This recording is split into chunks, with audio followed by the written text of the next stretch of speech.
മലയാളത്തിൽ സിനിമ ഇറങ്ങുന്നത് നാളെയാണെന്ന് എനിക്ക് എന്റെ പടം. ഈ ഇൻഫ്ലുവൻസേഴ്സ് ഞങ്ങളെ വിളിച്ചിട്ട് കാശ് ചോദിച്ചിട്ട് പണി തരും മോളെ, ഞാൻ പച്ചയ്ക്ക് പറഞ്ഞിരിക്കുന്നു.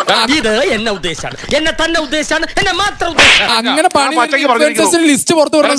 എന്റെ കയ്യിലുണ്ടെങ്കിലല്ലേ അച്ചായ എന്റെ കയ്യിലുണ്ടെന്ന് ആൾക്കാർ അറിയൂ. എന്റെ കയ്യിലില്ലല്ലോ.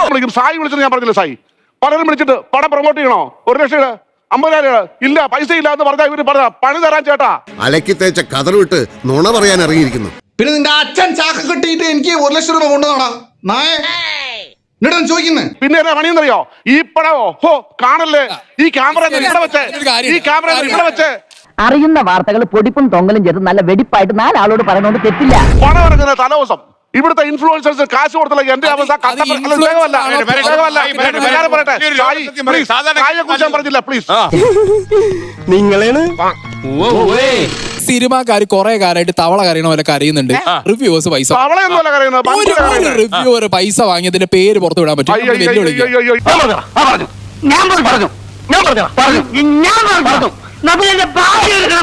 എനിക്കെതിരെ ഒരു തെളിവ് കാണിച്ചു കഴിഞ്ഞാല് ഈ പണി ഞാൻ നിർത്തും, ഈ പണി ഞാൻ നിർത്തും. റിവ്യൂ ചെയ്തിട്ട് ഊമ്മണ്ട ആവശ്യം എനിക്കില്ല. പൈസ കൊടുത്ത് റിവ്യൂ ചെയ്ത് പൈസ കൊടുത്തില്ലെങ്കിൽ പ്രതികാരം ചെയ്തത് നിർത്തണം. സത്യം പറയാം. വെറുതെ വല്ലതും പറഞ്ഞ് എന്തെങ്കിലും അർത്ഥം ഉണ്ടാക്കല്ലേ. ഒരാളെ പറ, ഇൻഫ്ലുവൻസേഴ്സ് കോണ്ടന്റ് ക്രിയേറ്റേഴ്സ് പൈസ വാങ്ങുന്നു എന്ന് പറയുന്നു. ആരാണ് സാർ ഇവരെ സമീപിക്കുന്നത്? ആരായിരുന്നു നിന്നോട് പറഞ്ഞത്? ആരും പറഞ്ഞല്ല, ഞാൻ ചുമ്മാ ഊഹിച്ചതാ. റിവ്യൂ മാത്രം നോക്കിയിട്ട് യങ്സ്റ്റേഴ്സ് പടം കാണുന്നില്ല. അത് ആദ്യം നമ്മളുടെ ഫിലിം ഫ്രട്ടേണിറ്റി മനസ്സിലാക്കണം. എനിക്ക് വട്ടാണെന്നാണ് പലരും ധരിച്ചിരിക്കുന്നത്. അതെ, എനിക്കും പലപ്പോഴും തോന്നിയിട്ടുണ്ട്. എന്നാൽ എനിക്ക് വട്ടില്ല. ഇപ്പൊ തന്നെ ഈ ചർച്ച വരുന്നതോട് എന്റെ കട്ടയും പടവും മുടങ്ങും.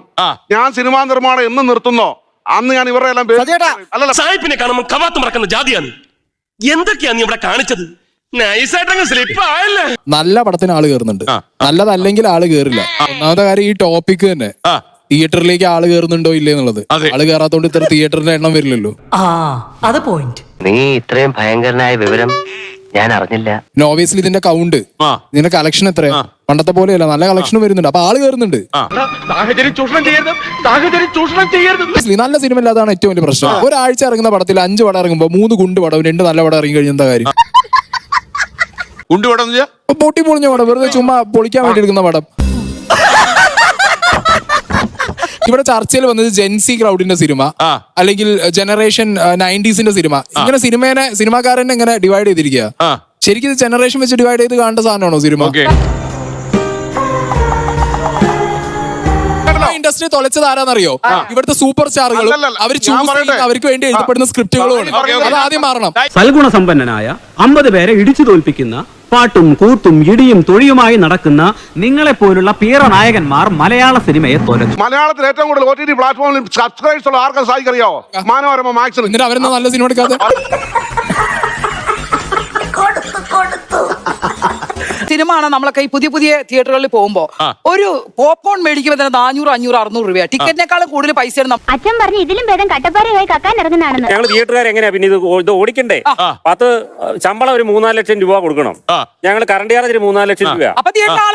ചക്കരക്കുളത്തിലല്ല, സെപ്റ്റിക് ടാങ്കിലായാൽ പോലും കൈയിട്ടാ പിന്നെ നക്കാതെ അടങ്ങില്ലെന്നുള്ള തന്റെ ഈ പരവേശം, ആക്രാന്തം. പോപ്കോണിന്റെ കാര്യം ചോദിക്കുമ്പോ തിയേറ്ററുകാർക്ക് 32 രൂപ ലാഭമുള്ളൂ എന്ന് പറയുന്നത് എന്ത് ന്യായ? നീ ഇതെനിക്കിട്ട് പണിഞ്ഞാണല്ലേ. ചേട്ടൻ സെന്റിമെന്റലായി. ഇതാ ചേട്ടന്റെ കുഴപ്പം. നിങ്ങൾക്ക് സിനിമാക്കാരെ ഇന്ന് പ്രോഫിറ്റ് വാങ്ങാനുള്ള വഴി അറിയില്ലേ? 32 വെച്ചിരിക്കുകയാണോ കാലാകാലമായിട്ട്? വ്യവസായമായിട്ട് ഇത് ബിസിനസ് അല്ലേ? സത്യമാണെങ്കിലും എനിക്ക് അംഗീകരിച്ചു കൊടുക്കാൻ പറ്റുമോ? നിനക്ക് ഈ വാചകം ഒന്ന് കുറച്ചാലെന്താ? ഇപ്പൊ വളരെ കുറച്ചിരിക്കുക. ഓഹോ, ഇതാണോ കുറച്ച അവസ്ഥ? ഇതൊക്കെ സർക്കാരിന്റെ ശ്രദ്ധയിൽപ്പെട്ടാൽ ഒരു നാഷണൽ അവാർഡ് വരെ കിട്ടാനുള്ള സാധ്യതയുണ്ട്. അയ്യോ, ഞാനിങ്ങനെ അവാർഡിന് വേണ്ടി എന്റെ വക ഒരു അവാർഡ് എന്തായാലും നിങ്ങൾക്കുണ്ട്.